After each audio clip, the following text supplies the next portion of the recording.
அனைவருக்கும் வணக்கம். எங்கள் சேனலை லைக் பண்ணுங்கள், சப்ஸ்கிரைப் பண்ணுங்கள், கமெண்ட் பண்ணுங்கள், ஷேர் பண்ணுங்கள்.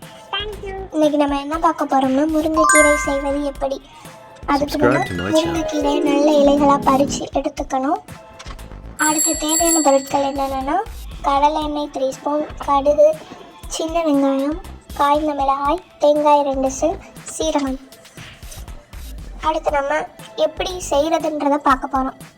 கடலை எண்ணெய் 3 ஸ்பூன் ஊற்றிட்டு அடுத்து நம்ம கடுகு சேர்க்கணும். அது கூடவே காய்ந்த மிளகாயும் சேர்க்கணும். அது கூடவே சின்ன வெங்காயம் சேர்த்து நல்லா கிளறி விட்டுக்கணும். நல்லா அந்த கலர் செஞ்சு வாங்குற கிளறி விடணும். அடுத்து கொஞ்சோன்னு சீரகம் ஆட் பண்ணணும். அதை நல்லா சேர்த்து கிளறி விட்டுக்கணும். அந்த கலர் சேஞ்ச் ஆக வர நல்லா நம்ம கிளறி விட்டுட்டே இருக்கணும். கொஞ்சமாக கூடவே உப்பு சேர்த்து கிளறணும்னா நம்மளுக்கு இன்னும் சீக்கிரமாக வெந்துடும். அடுத்து நம்ம அலசி வச்சுருந்தா முருங்கைக்கீரையை ஆட் பண்ண போகிறோம். நல்லா முருங்கைக்கீரையை அலசி எடுத்துக்கணும். நல்ல இலைகளாக பறித்து நல்லா அலசி அதை எடுத்து அது கூடவே சேர்த்து ஆட் பண்ணி நல்லா இப்போ கொஞ்சம் கிளறிணும்.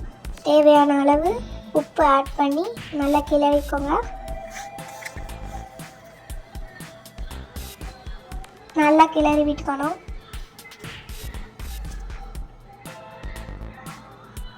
அந்த எல்லாம் மிக்ஸ் ஆகுற மாதிரி நல்லா அதை கிளறி விடணும். அடுத்து மூடி வச்சுருங்க. அடுத்து கொஞ்ச நேரம் எடுத்து பார்த்தா நம்மளுக்கு இந்த மாதிரி கிடைக்கும். Subscribe to my channel. இப்போ பார்க்கும்போதே தெரியுது நல்லா வெந்திருக்கு. நல்ல டேஸ்டாகவும் இருக்கும். முருங்கைக்கீரை ரொம்ப சத்தானது. அயன் சத்து இருக்குது முருங்கைக்கீரையில். இப்போ பார்க்கும்போதே நல்லா வெந்துருச்சு. அடுத்து நம்ம தேங்காயை துருவி எடுத்துக்கணும். அது கூட ஆட் பண்ணணும். நல்லா தூவி விட்டு அதை நல்லா கிளறி விட்டோம்னா இன்னமும் டேஸ்டாக இருக்கும்.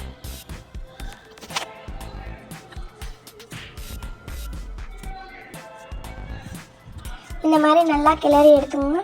இப்போ முருங்கைக்கீரை ரெடி. பார்த்தாலே நல்லா டேஸ்டாக இருக்கிற மாதிரி இருக்குது. டேஸ்ட் எப்படி இருக்குன்னு கமெண்ட் பண்ணுங்கள். மறக்காமல் சப்ஸ்கிரைப் பண்ணிடுங்க, ஷேர் பண்ணுங்கள், லைக் பண்ணுங்கள். தேங்க்யூ.